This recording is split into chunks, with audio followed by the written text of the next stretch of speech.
Hey everybody, welcome to the videos where I'm breaking down the upcoming NASCAR Cup Series race at New Hampshire Motor Speedway. This is your Foxwoods Resort Casino 301, and this will take place on Sunday, July 18th at around 3 p.m. Eastern. And yes, I know New Hampshire isn't exactly the most exciting track out there, but fortunately enough for us, we are in the 750 Aero package, which the fans do seem to prefer. I prefer it as well. I think it produces better overall racing, so I do like the racing in this package. But just from a fantasy standpoint, which is why you guys are here, I think this could end up being a very, very fun weekend to build lineups because up top, usually we're kind of pigeonholed into a couple of drivers because the rest don't really make that much sense, and then it kind of filters down to the mid-range and the cheap range. But I think it's kind of wide open this week. I think there's so many good plays, and everyone from Truex and above, I think you can make a case for as your dominators in your lineup this weekend. And a few of these guys I think are massively underpriced. Yes, there's some overpricing throughout the salaries this weekend, but for the most part, I think it's kind of wide open and we can kind of build whatever the heck the lineup we want. So I'm really looking forward to roster construction this weekend because I think there's multiple ways to go. And I think there's a cookie cutter answer like last week. We said it's Kyle Larson or bust. Obviously that didn't end up working out. I think it was the right play based on the numbers, but obviously sometimes those kind of things don't exactly work out. But I mean, if you told me a certain play was better than a certain play, I would probably agree with you if you make the right points. Like, there's so many good plays up top this weekend, and that kind of filters down throughout the salary list as well. So it should be a very fun weekend to build lineups.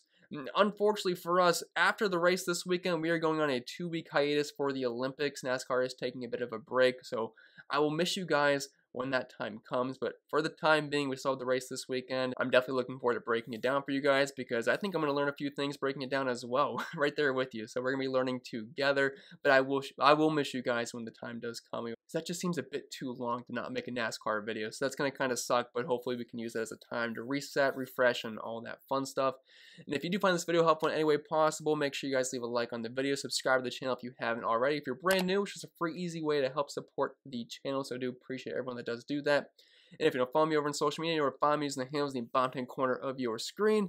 And if you want to help support the channel over on Patreon, link is down below in the description for that. There's tons of extra content over there, articles, the optimizer, and a bunch of other stuff, the awesome Discord community. And since we're going to be on a 2-week hiatus, and if you do want to sign up, you're kind of getting screwed if you sign up because you're going to be missing 2 weeks of content. So if you do sign up this weekend and you continue your patronage throughout August, I'll be more than happy to hit that refund button for you so you can get this race free. So it's a bit of a deal here. So if you want to sign up, this is probably one of the best times to do so. And last but not least, this video is made possible by PrizePicks. If you don't know what it is by now, I'm sure you do, but it's daily fantasy sports simplified. You don't have to compete against sharks, 150 max kind of contests, which I definitely compete in. So if you don't want to compete against those, salary cap restrictions, or anything like that, it's just you versus the projections. You can check that out using the link down in the description below, or you can just go to prizepicks.com. And right now, they're kind of hooking you up with a good deal here. Free money bonus up to $100, which is an instant deposit match. If you deposit $100, you get $100 extra added to your account, or anything below that works just fine. But just use code CPEN, and you can get that free money bonus up to $100 using code CPEN when you do sign up using the link down below, or just head to prizepicks.com to check it out. But there's tons of other sports, not just NASCAR, and I am going to start adding some PrizePicks stuff in my article that I do each and every single week for the race. If you want to check it out, feel free to do just that. But I think that's it for the plugs for the most part. So without further ado, let's get into the preview of this week's race. And just a couple things before we do get started here. So number one, the live stream this weekend. It doesn't matter to me what the time is going to be. It's going to either be at 1 or 2 p.m. Eastern. I'll let you guys decide. Just depends on how much time you want after the live stream to build lineups. Because if you want like an hour after the live stream, we could go at 1. Because lock's going to be around, what, 3:15? Because the race is at 3. So doesn't matter to me. You guys let me know either 1 or 2 o'clock, but I always do enjoy the live streams, and I do appreciate the people that donate as well.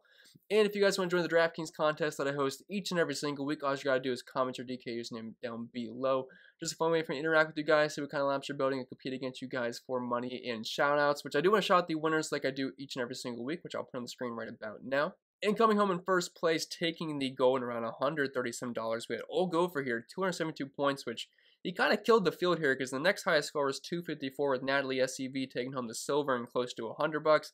Then rounding out the podium, we had Wolf the Shark with 247 taking home around $50-some. And then right on the bubble, we had Jesus Saves 2014, which I believe is Gary. So shout out to Gary being right on the bubble. I mean, it kind of sucks being right on the bubble because you did good, but you were the first loser as well. So, you know, it's kind of a tough spot to be in. But you had a great lineup. Bugs 314 in 5th, K Porman in 5th as well. Then Budboy 2 in 7th, who I know is new to the channel. He's kind of done well each and every single time, so keep it up. You've been doing some pretty good lineups so far. 4 Goose in 8th, Big Andy Kane, which Oh, didn't realize he was in there. So I know that's Andy in the Discord chat. He's always a great character in there. Shout out to you coming in the top 10. C. Davis, bunch of numbers rounding out the people, and shout out to Territory. Out to you all last week. You guys all built some pretty darn good lineups. So yeah, like I said, if you guys want to join the contest, just comment that DQ username down below. I'll be more than happy to send you that invite. And I think that's pretty much it for the housekeeping for the most part. So let's get right into the preview here. And as previously mentioned, this is your Foxwoods Resort Casino 301 at New Hampshire Motor Speedway, aka the Magic Mile.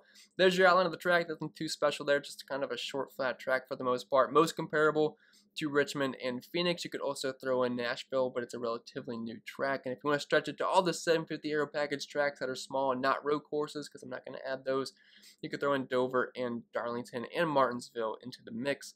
And this is 1 mile in length, give or take, just a little bit over that. But it's going to be 301 laps, which means Dominator points are going to be pretty important this week. So we need Dominators in our lineup. Now, it's not quite like Martinsville or Bristol. We're going to have 500 laps, but 300 is still a pretty significant amount of laps, a little bit more than we had last week. And I would say probably around 2 to 3 Dominators per lineup. Don't think this is going to be a kind of a one-dom race where a Kyle Larson kind of guy is going to come out and lead 290 of the 300 laps.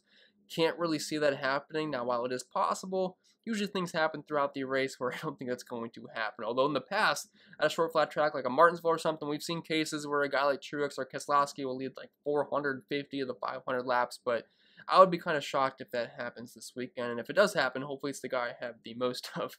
But yeah, Dominators going to be pretty important this week, but there's nothing too special about strategy here. Just mix and match your Dominators for the most part, and it's pretty easy to fit Doms in lineups this week without the driver-by-driver breakdown portion of this video, but there's some pretty cheap 9K guys, and even some guys in the 8K range that could be surprise Dominators, so shouldn't be too hard to fit those multiple guys in. So I think that's kind of it for the preview for the most part. Nothing too special here. So the driver-by-driver breakdown portion of this video. And some of my overall thoughts on the pricing, I kind of already hinted at it, but I think it's a very flexible weekend. I think it's going to be very fun building lineups, and no one can tell me otherwise. It looks like it's going to be a very fun weekend for DFS. Now, yes, there's going to be some very chalky drivers, and there's one guy that I think is just absolutely massively underpriced. You can take your guess right now. We'll get to him in a little bit, but he should not be at the price that he is. I think it's an absolute joke of a price, and he looked good late in the race last week, and I would not be surprised if he ends up being the highest scoring driver this weekend, and he is way too cheap. So we'll talk about that in a bit, but we'll start up top with Kyle Larson here, $11,200, typically in that 12K range that we've seen recently, so this is a bit of a depressed price tag, and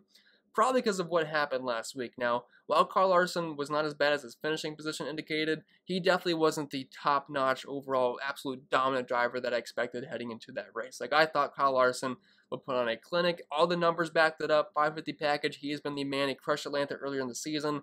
But the Hendrick cars just did not have the same juice that they usually did. Now, I think there might be some merit. Car told the Chevy cars to stop bringing that nose that they've been bringing every single week. And ever since then, been a little bit of a drop-off here for the Hendrick cars. Nothing too crazy there, but they definitely haven't been that overly dominant team that they were about a month or so ago. It's still awesome. I mean, I'm not disparaging here any of the Hendrick cars. You can still play them. I obviously still like Kyle Larson. I like William Byron. All these guys are fine. It's just I do have my concerns that they're maybe going to be a bit slower here, and it might be JGR's time to shine. Because I love JGR this week. They're probably my favorite overall team. Like, just in terms of playing them for fantasy purposes relative to their price points, I would say JGR is above Hendrick for me this week because I'm in love with pretty much all these guys, and they're also not that expensive either, so it's not that hard to play quite a few of them in the same lineup. But anyway, getting back to Kyle Larson here, he's been great in both packages this season. Now, while he hasn't been as dominant in the 750 package compared to the 550, he's still been the most dominant driver in this package, like leading the most laps, only 0.8 more than Denny Hamlin, but it's still the most, 57,000 laps. And most of this does come from Dover. Like, Kyle Larson before Dover was fine in this package, but he wasn't overly dominant, but he led around 300 laps in that race, so it's obviously going to inflate these numbers a ton, but still overall fantastic numbers. I mean, 4 top 5s, the second best average finish, the most DraftKings points per race. Like, I have nothing bad to say about Kyle Larson here. I have a couple of top 5s in the past here at New Hampshire. Nothing too crazy, but he's still been a fine driver. Now in the 5 car, he's obviously taken that 2 new limits. So starting in 10th place, he's a little bit cheaper than he usually is. I think he's certainly a fine play. I will have exposure to him, but I'll tell you right now, he's not going to be my highest owned driver. That's going to be reserved for a couple other guys we'll talk about in a little bit. But I think he's a good play, but I don't think he's the absolute best play in the slate like he pretty much is like for the past 2 months like I've been talking about. So I'm a little bit lower on Kyle Larson this week, but that's not to say he's a bad play. I still like him. It's just in cash games, I don't think he's an absolute necessity at his price point compared to other drivers that we're going to be talking about. And we'll drop down to Kyle Buescher, $10,900. He's starting in first, and like I was saying, I love the JGR cars. I think they're going to perform very, very well in the 750 package this weekend. Overall, they have ran pretty well here. Kyle Busch has kind of been, oddly enough, he's been the guy that's lacking in this package. Great in the 550, but kind of lacking. I mean, he hasn't been bad, but he certainly hasn't been quite on Truex, Hamlin, or even Christopher Bell's level. Christopher Bell's been really good in this package now. I would say Kyle Busch is definitely closer to Christopher Bell than Denny Hamlin or Martin Truex, but the whole team overall, I think they're going to run pretty well on Sunday. Like, I'm a big fan of all the JGR cars. Now, the problem with Kyle Busch is that he's starting in the pole, and I got to say, I like his teammate Martin Truex Jr. and Denny Hamlin just a little bit more because they offer you a little bit more PD upside. Not that Truex offers you PD upside starting in second, but he's considerably cheaper. Denny Hamlin starting in sixth, really appealing as well. Plus, they've been way better dominators than Kyle Busch has been this season in this package. Like, he's been so-so. He has a top 5, but kind of just like a top 10 kind of guy. Running position of 14th, average finish of 14th, only less than 30 Draftkings points per race. Like, even Christopher Bell has actually put up some overall better numbers, because if you look down to Bell, he's got a better average finish and running position than Kyle Busch. But overall, JGR, very good in this package. I just kind of worry about the lack of laps led and fast laps from Kyle Busch here, but he's starting the pole, the best position to lead laps, but again, not my favorite JGR car here. I might actually end up having the lowest exposure on Busch than all of them, but he's still someone you're going to want in your lineup because he's starting the pole. He's been on fire. I mean, over the past month now, Kyle Busch might be right now the best driver in NASCAR. I think I saw on their Instagram page that they put Kyle Busch over Kyle Larson now. Not sure, like, over the extent of the season, I totally agree with that, but Kyle Busch is definitely back. Like, this is the Kyle Busch from the pre-COVID era where he's always going to be a contender and a potential dominator. So, I mean, below $11,000 on the pole, he could easily lead over 100 laps in this race. And if he does that and finishes top 5, he's going to be in the optimal lineup. So someone I definitely wouldn't have interest in. Don't think he's an absolute lock for cash gains because of where he's starting, because the pole sitter does scare me a bit. But he's definitely on my radar, and I'm in love with JGR this week. Definitely my favorite team to use. If you're looking at his recent finishes in New Hampshire, right out of the last race early on, he was really chalky in that race. I remember getting hurt by him. I think it was when he was in the pedigree car, and that car has a bad history of getting wrecked for some reason. But before that, 8th, 2nd, 1st, 3rd, and 8th. I think he should be just fine here. He's got a great track record at New Hampshire, the second best dominator, the most fast laps per race. I mean, Kyle Busch should be a phenomenal play. It's just for where he's starting compared to some other guys and his price tag, I prefer others, but still a good play nonetheless. Dropping to William Byron, $10,600. He is starting in 16th, so he offers us some PD upside, and it was like a weird race for William Byron last week. Like, he looked good early on. He got into the top 10 really quick, but he really faded at the end. I don't remember exactly where he finished, but I want to say it was around 20th place, which was very out of character for William Byron because he's been a top 10 machine all season long, and he's one of the best drivers at 1.5 this season as well. So it was very odd for William Byron to have such a bad race, and his history at New Hampshire isn't exactly super appealing relative to his price point, but I'm not really someone to care about his track history too much these days. Like, in the past, I used to love looking at track history, but without practice and stuff, we just have to look at how drivers have performed this season and in certain aero packages, and William Byron definitely passes the test for me. He actually has the best average finish in this aero package this season. The best average finish of 5th place here. Good running position, good driver rating, 4 top 5s, which is tied for the most with guys like Truex, Hamlin, and Kyle Larson. 6 top 10s, he's been in the top 10 each and every single time with the data set that I'm looking at. Hasn't really been a lap leader and not much of a fast laps guy. I mean, still 10.7, which is slightly higher than Kyle Busch, but, you know, with 300 laps, he'll probably pick up a decent chunk of fast laps here and there. The problem is he won't have track position to work with, but that just makes him a good DFS play because of the PD upside. So if you do roster a guy like Denny Hamlin, or Martin Truex or Kyle Busch this week, and you want to pair them up with William Byron to kind of offset the no PD upside with PD upside with William Byron, a guy that can easily finish top 5 in this race, I have no problem with that at all. So just from a PD perspective, William Byron makes sense to me. Can't really imagine him being a big dominator or leading any laps at any point in this race, but he should definitely be up close to the front. And when it's all said and done, starting in 16th, he should probably be around close to 50 DraftKings points in this race, which actually is what he's averaging on the season. Averaging 50.7 DraftKings points per race, average finish just inside the top 7 and 7 top 5 finishes. So throw in some fast laps, throw in like a top 8, top 5 finish for Byron. Pretty good day DFS-wise, but he probably won't be outscoring any of the guys that lead close to 100 laps in this race. Dropping down to Kevin Harvick, $10,300, starting in 12th place. Kind of the same old story for Kevin Harvick, where he's going to have great track history pretty much everywhere he goes. Like the past 6 races, he's won half of them here at New Hampshire. The guy's obviously phenomenal here. 5 finishes in the past 6 races here. He went on a 2-race win streak in 2019 and 2018, and outside of the wreck in 2017, I mean, he has been absolutely awesome. So, I mean, just from the track history point of view, I have nothing bad to say about Kevin Harvick. It's just this season, where I think he can get a good finish. He's been in the top 10 pretty much every single time we're at a track like this. He's just not leading laps. He's not really getting that many fast laps. He should be a top 10 guy, which is fine from a real life standpoint, but at $10,300 starting in 12th place, I would much rather play William Byron. I'd much rather play Denny Hamlin. I think he has way more dominator upside than Kevin Harvick has. I mean, I don't even think that's close. So, while I think Harvick should run well, I don't think it's going to be enough to pay off his price point at $10,300. So he's only a tournament play only for me, and even then, probably won't have too much ownership to him because of the lack of laps led for him this season. Then dropping down to Denny Hamlin, $10,000. He's starting in 6th, and Denny Hamlin is one of my favorite plays on the slate. Now, he's not my favorite overall dominator, but he's right up there in the top 2 for me. There's 2 guys that I am absolutely in love with this week. I want to play so much of them, and hopefully it doesn't turn out to how Kyle Larson did last week, where I said the same exact thing. But just from a number standpoint, they make plenty of sense. They have great track history here, and I am just loving the JGR cars this week. Plus, that price tag on Hamlin is not bad at all. $10,000. He should be more expensive than Kevin Harvick, I think, and he's probably William Byron's probably priced correctly, so I'd say Denny Hamlin should probably be around $10,600, so $10,000.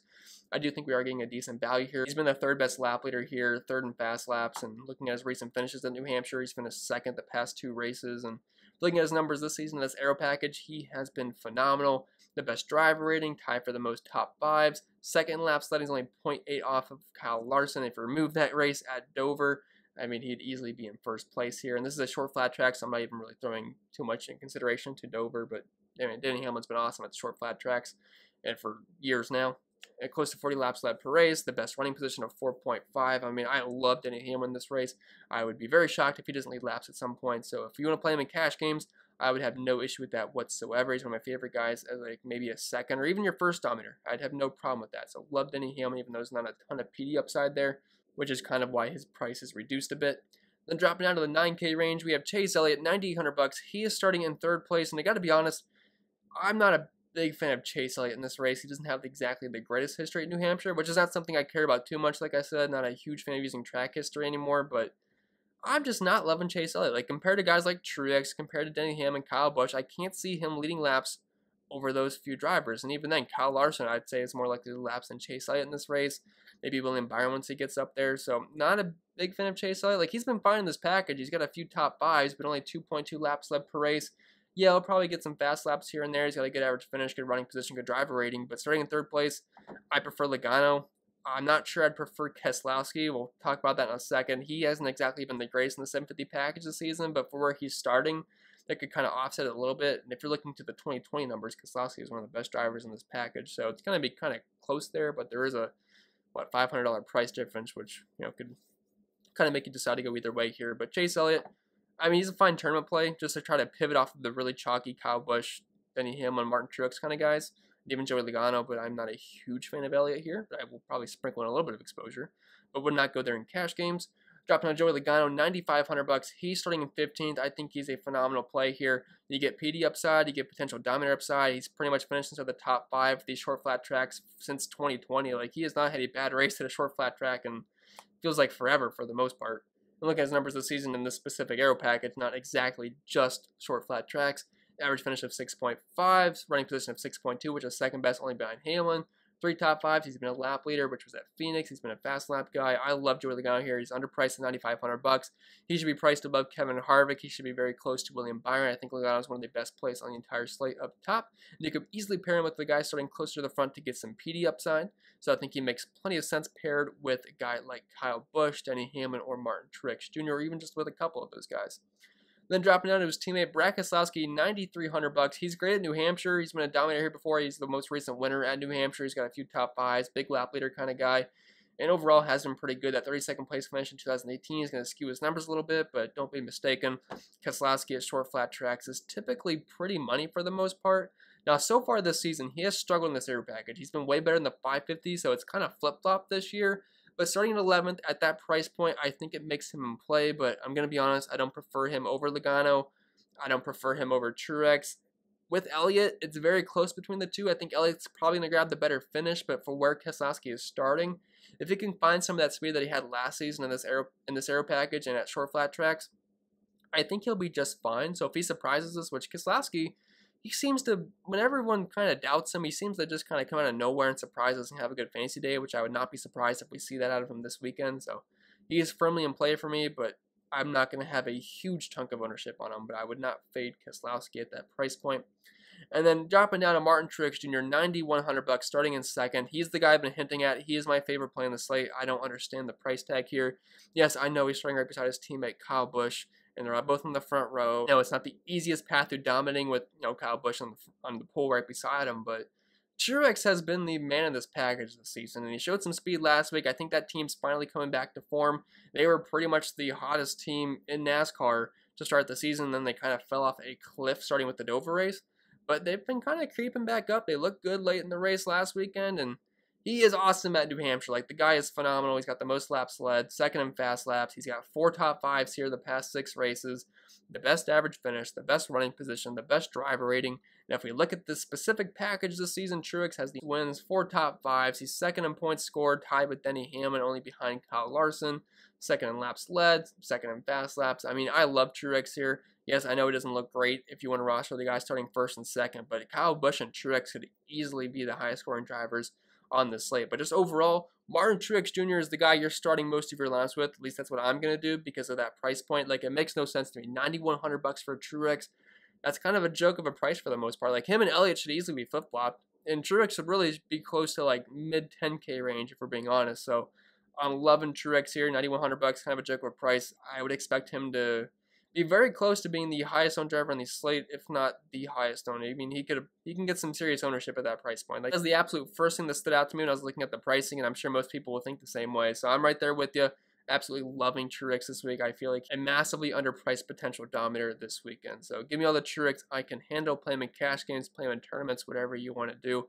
I think he's a phenomenal play this weekend. Dropping down to Daniel Suarez here, $8,900 after crashing out last week. I think this is probably the most aggressive pricing we'll see. Although Ryan Preece is close to $8,000, which is more expensive than he was last week. So I'd actually say I'd be more reluctant to play Preece at $8,000 than I would Suarez at $9K, because Suarez at least has, potential top 10 upside. I'm not sure he's going to get top 10 here, but he could easily get a top 15. But $9,000 for him is a bit much. It is a bit much. I like where he's starting, though. Starting in 31st place, and his wreck last week was no fault of his own. Cody Ware got into Stenhouse got into Suarez. Both kind of ended their day, although I think Suarez continued. Stenhouse might not have.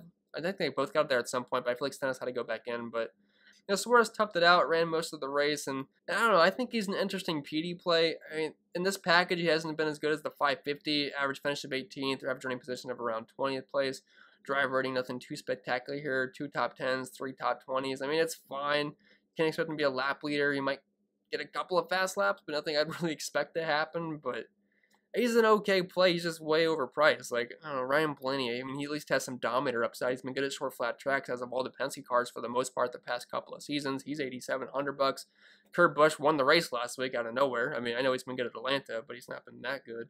Erik Amaro, like, I don't know. I just don't really see the appeal of wanting to play Suarez. Yes, the PD upside is there, but at that price point, he's going to have to do a lot to pay off. And some of these guys priced below him at least have some dominator potential. Like, Alex Bowman's only $8,200. That's really cheap. So just some things to keep in mind there. Like, yeah, he's going to look good as a floor play, but I feel like he is really overpriced this weekend. So I can't imagine myself having too much Daniel Suarez, although he did finish 8th here in 2017 in good equipment. I would say the equipment was better than what he's in right now, but there's some top 15 upside here for Suarez, but just a bit overpriced in my opinion. Ryan Blaney, $8,700. He's starting in 7th place. I typically always like Penske cars at short flat tracks, so I guess I'll hold true to that. I think Blaney's a fine play. He does have finishes of 4th and 7th place here, and I feel like I haven't played too much Ryan Blaney lately. He just really hasn't been popping up in the optimal lineup for the most part, but at short flat tracks, and so far this season, just in the 750 package, he's been fine, but no top 5s.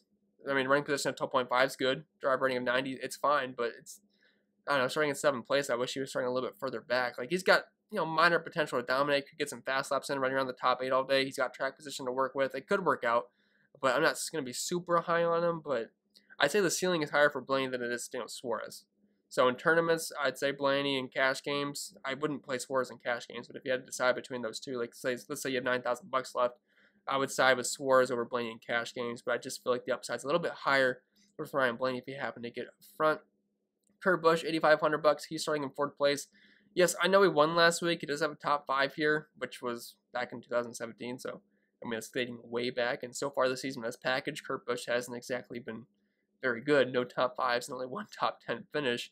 Yes, I know he's driving pretty motivated because Chip Ganassi got sold out, but starting in 4th place, I can't see him dominating again. If people are going to chase that high score from last week where he had 100 points, I mean, go ahead. I'll gladly be underweight on Kurt Busch. I don't have much real interest here. I'll be more than happy to fade people going right back to the well just because if they're looking at the game log for Kurt Busch. So not a big fan there. Erik Amaro, $8,400, starting in 22nd place. Now, someone I am a big fan of is AA here. I think he's actually a really good play this weekend because he is, ever since he's been with Stewart-Haas, he's been very good at shorter flat tracks and very good in this aero package. And even this season, I know that overall numbers aren't exactly great, but he has had his best finishes in this aero package this year. I know he's been pretty terrible overall, especially in the 550 package, but he does have a top 5 finish, 2 top 10s, 3 top 15s, and for where he's starting, I think he makes for a very interesting tournament play. Probably wouldn't get there in cash games because of the price point, but starting in 22nd, I think there's some legit top 10 upside here out of Erik Amaro. He does have finishes of 7th, 11th, and 3rd place here, so I definitely have some high hopes for Erik Amaro. I think he's going to run pretty well, top 15 upside, and as long as he doesn't crash, I mean, he should be a pretty good play, $8,400. Do like him quite a bit in tournaments. Alex Bowman, $8,200, starting 5th place. This is another potential tournament play here. He really hasn't been able to get good finishes. Like, he has some times where he runs well, but just finish-wise, he has 0 top 10s in the past 6 races here. Does have 4 top 15s, though, kind of always finishing between 15th and 10th place. Like, if you look at the actual finishes, 15th, 14th, 11th, 14th, and way back then he had a finish at 26th, but I'm not going to really count that against him. But so far this season, this package, he does have 2 wins, which is only behind Martin Truex Jr., a couple of top 5s, obviously, if he wins some races, running position of 12.6. Like, he's been fine. He has wins at Dover and Richmond, which is a similar track to New Hampshire, so it's certainly possible Alex Bowman could work out, and that price point is just, it's way too low in my opinion. I know he's starting pretty close to the front, but is there really a good reason that Bowman is cheaper than Kurt Busch the way they've been driving this year? Yes, I know Kurt Busch is coming off a win, so maybe he's a little bit inflated because of that, but Bowman being below Suarez, below Blaney, it just doesn't really make too much sense to me. So if you want to roster Bowman just for an outside shot of dominating, but he could hang around the top 5 all day, $8,200, that is way too low for Bowman. I'm pretty sure this is the lowest he's been all season long, so if you want to take advantage of that, I would recommend doing so because this is probably the last time we'll see him at that price point this year. And then dropping out of Chris Buescher, $8,000. He's starting at 17th. He hasn't been that great at New Hampshire. Does have a 15th place finish back in 2019, but outside of that, he has not been very good. And even in this package this season, he's been pretty terrible for the most part. In the 550 package, he's been great. Been way better at those, but in this package this year, not very good. He does have a top 10 and a couple top 15s, but starting in 17th place. If he was cheaper, I'd be interested, but I don't know. I think you're just kind of pushing it here. I'd rather play Bowman, to be honest. I feel like the ceiling's a little bit higher. The floor's not as high, but I could just kind of see Chris Buescher finishing right around where he starts, if not losing a couple spots. And dropping down to the 7K range, we have somehow it's Ryan Preece at $7,800. I don't know why he's this expensive, but he's starting in 25th. If you're looking at his finishes at New Hampshire, he does have a 16th place finish here recently in 21st. So, I mean, yeah, it looks fine, but what are we doing here? Like, last week he was 34th, and he was, what, $7,400? Now he's starting around 10 spots higher up when he's close to $8,000. Like, this makes absolutely no sense to me at all. His numbers in this package this year, terrible. Only 10.9 DraftKings points per race, average finish at 27.8, and a running position of 25.2 with 1 top 20 finish. Like, what are we looking at here, DraftKings? Who is pricing these guys? Why is he $7,800? Why in the world is Christopher Bell, a guy with 4 top 10 finishes and a top 5 and an average finish of around 10th place in this package, priced $100 cheaper than a guy like Ryan Preece? That makes no sense. He's in JGR equipment. Ryan Preece doesn't even run full time. Like, I don't understand that whatsoever. I would love to be the guy that prices stuff for DraftKings. I think I would do a very good job. Whoever does it right now, or whatever algorithm they do, they need to make a tweak to it because it's making some weird things. They finally priced Ryan Newman back up. He was in the dumpster range for quite some time, which unfortunately was making us play him, and it never worked out. But I don't know what's going on with Ryan Preece. So that's just my mini rant on that price in there. But yeah, this is an easy fade. Why are you playing Ryan Preece at $8,000? If you're thinking about doing it, don't. It's not smart. Dropping out of Christopher Bell, $7,700. He's starting in 9th place. Bell might be one of my favorite plays on this slate. I know he's starting inside the top 10, so you're probably like thinking there's not a lot of upside here. And if you're looking at his average finish, it's 28th at New Hampshire. But this is a one-race sample size, and he got screwed in that race last year. And the 95 car last year at New Hampshire, he was very expensive. I think he was like $10,000 some because he kept starting in the back. But he was a top 5 car in that race, but I forget what happened. But he got screwed where he finished, deep in the pack. But I'm hoping that keeps people off of him because the guy's really good at New Hampshire. Back in the Xfinity Series, he won the past 2 races at New Hampshire Xfinity Series, absolutely dominated them, led a bunch of laps. And in this package this season, he's been way better in the 750 package than he has in the 550 this year. Average, we kind of already talked about this, so I won't do it again, but I love all the JGR cars. Bell is part of that. He is dirt cheap. I know he's starting in 9th place, but I think he could easily finish inside the top 8, top 7 in this race. So the finishing position points will be just good enough for me. Will be just fine for me. And if we look at the heat map here, let's say Christopher Bell, he finishes around 7th place. So we'll go to cell 10 here, row 10 I mean. And he finishes in 8th place. That's 37 points. Throw in a couple of fast laps, we get closer to 40 points. If he finishes 6th, 41 with no fast laps or anything like that. 5th place finish would be 43, which I think is certainly in the cards here for Bell. So I'm a big fan of him this week, and if he's going to be lower owned because of where he's starting, I want to be way overweight on him. One of my favorite tournament plays. And I think you can make a case for him in cash games as well, even though it doesn't feel that great for where he's starting. But I am very high on Bell this week. Absolutely love him, and I would play him in any format. I think it's a massive underpricing, and the fact that he's priced below Ryan Preece is an absolute joke. Dropping down to MDB, $7,500. He's starting in 14th. If Bell's going to be chalky-ish, which I said if people are going to overlook him, I mean, I don't think he's going to be way under-owned, but if he's not like super high-owned because he's starting in 9th, I think that might be a mistake. But if he is, and you want to pivot off of that chalk, MDB is, I think, another good play. Or you can play them both together. I have no problem with that. But he has a couple of good finishes here recently at New Hampshire. He finished 6th in the most recent race and then 5th in the other most recent race, which he wasn't even in the 21 car then. He was in the 95 car, which was Christopher Bell. So the 95 car, I guess, runs pretty well here at New Hampshire. But either way, I think MDB is definitely an interesting option. He should have top 10 upside here. He ran pretty well last weekend, which I guess doesn't really pertain to this race, but it was nice to see. So $7,500, I think MDB is in play for tournaments. Austin Dillon, $7,400. He's starting in 13th. I would view him as a very similar play to Matt DiBenedetto. Like their starting spots aren't going to look super appealing to people, so I can't imagine the ownership's going to be too high. But if you take away that 32nd place finish, it hasn't been the worst track in the world for Dillon. Nothing too crazy, but he did finish 13th here recently. And if you're looking at his numbers in his package this season, he's got some decent finishes. 4 top 15, 6 top 20s. He's got a top 10. The problem is, starting at 13th, his average finish is 13.8. I prefer him in the 550 at 1.5 mile tracks, but if you just want to try to get a little bit different, Austin Dillon shouldn't be super high owned, so I could see him being a decent tournament play here. Ryan Newman, $7,200, starting in 28th. Unfortunately, he does have a decent history here at New Hampshire, but he's priced to the point where he doesn't become an auto play. Like when he's been like the $5,000 range and the low 6K range, you'd have no choice to play him. Like, I know it hasn't worked out, but you just have no choice, because if he at least just has a decent race, he doesn't blow a tire, gets into the wall, he's more than likely going to be optimal. Now, I feel like that's all those bad things have happened the past month or so now, so we keep getting burned by him, but it's been the smart play. There's a reason he's the highest owned driver on this, relatively almost the highest owned driver on the slate the past few races, because he's in such a good spot, and it just makes sense. Bad luck just keeps striking him. This happens every single year where we just keep getting in bad stretches with drivers and we just keep playing him. But at $7,200, starting in 28th, he's playable. I mean, his numbers at New Hampshire are pretty good. I mean, I know he finished 21st last year, but 7th and 6th the ones before that. 13th and then 7th way back in the day. But his numbers in this package aren't overly impressive. He's been better in the 550 package this year. 21.3 running position, 59.3 driver rating.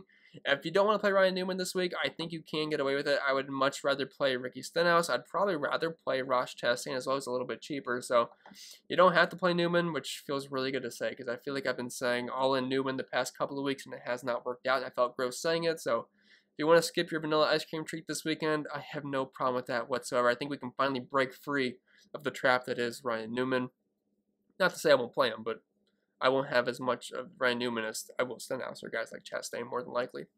Then dropping down to Ricky Stenhouse, $7,100, starting in 29th. He is one of my favorite cheap plays on the entire slate. Does have a few bad finishes at New Hampshire. They're going to skew his numbers, where he finished 36th and 30th. But if you take that away, 14th, 15th, 10th place, 24th was kind of but he does have a few top 15 finishes. And in this package this season, pretty much in the top 20 every single time. Half the time he's in the top 15, average finish of 15th place, starting in 29th. He could realistically gain around 15 spots in this race, and he's not overly expensive, so I do think Ricky Stenhouse quite a bit. And just, it kind of begs the question, why is Ricky Stenhouse $700 cheaper than Ryan Preece? Like, that makes no sense to me whatsoever. If you guys don't get it by now, don't play Ryan Preece. It doesn't make sense. On Chastain here, $7,000. He is starting in 20th. It is a complete waste of time to look at his numbers at New Hampshire, because he was an absolute junk equipment.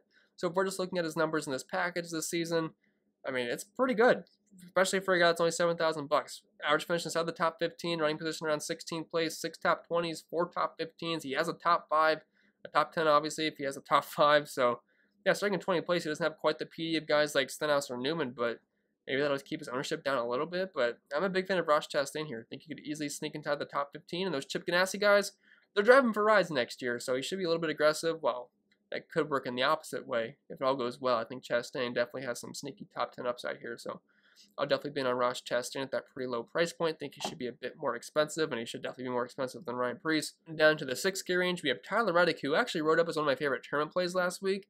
And I'm not trying to brag here because there's some other plays that did not go well whatsoever, but I was pretty heavy on Tyler Reddick, and ended up working out. He kind of held his position for the most part all race, was a top 5 guy pretty much all darn day.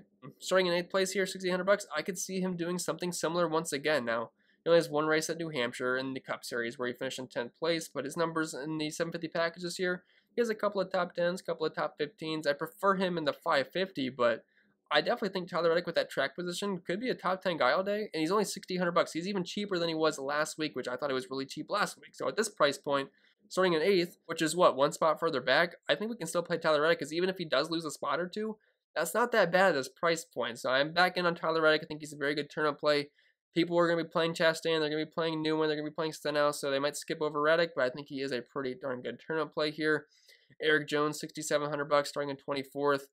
He's got top 20 upside. He's done it a few times in this package this season, but I don't know. I feel like I'd rather play Reddick, to be honest. Jones is overall safer for where he's starting, and he's shown top 20 upside, but I mean, I just feel like the ceiling's a little bit higher for Tyler Reddick. Now, back in the 20 car when Erik Jones was in that, he had some good finishes of 3rd and 6th, but you can't expect that in the 43 car, which is what Bubba Wallace used to run. And if you're looking at Bubba Wallace's finishes at New Hampshire, 23rd, 22nd, 24th. Now, I think Erik Jones is a better driver than Bubba, so if you want to bump those numbers up a little bit, let's say like around 18th place, that's fine at this price point starting in 24th. He's just been a guy that's been a little bit hard to trust this season, so not super high on Erik Jones, but I'm going to have to play him out of necessity down here. Bubba Wallace, $6,500, he's starting in 18th. Since I'm in love with the JGR cars, he's kind of like that 5th JGR car for the most part. Not going to be quite as fast as them, but I'd say something similar to the 95 car probably is what we'll see. If that's the case, starting in 18th place, I know it's not super exciting. We might have some top 15 upside here out of Bubba Wallace, so I think he should be someone that's going to be on our radar this week. And if you're looking at his numbers in the 750 package this year, it's not great, but he does have an average finish inside the top 20, so I mean, there's something there, but I think Bubba Wallace could have a halfway decent day for his price point. Cole Custer, $6,300, he's starting in 21st. He finished 8th here last year, which it looks really good. It's only one race sample size, but it's been really tough to trust the Stewart-Haas cars this year. But he does have a top 10 finish in this package this year, starting 21st, $6,300. I feel like I'm going to play him just because he's cheap. It probably won't end well, but I will be playing some Cole Custer this weekend. Michael McDowell, $6,200, starting in 23rd. He's been really bad in the 750 this year. He's been really good in 550 besides last week. I don't know what happened last week. He straight out sucked. I'm not sure what happened. He's been in the top 20 every single time before that. Then last week, it just, I don't know. He was driving in mud, it felt like. But I feel like he's a very similar play to Cole Custer. I might prefer Custer over McDowell, to be honest, but both are pretty much the same exact play. So if you just want to split your exposure on those two, I would have no problem with that. He finished in the top 20 both times here last year, so $6,200. I mean, he's fine. Chase Briscoe, $6,000. He's starting in 19th. It'll be his first Cup Series race here.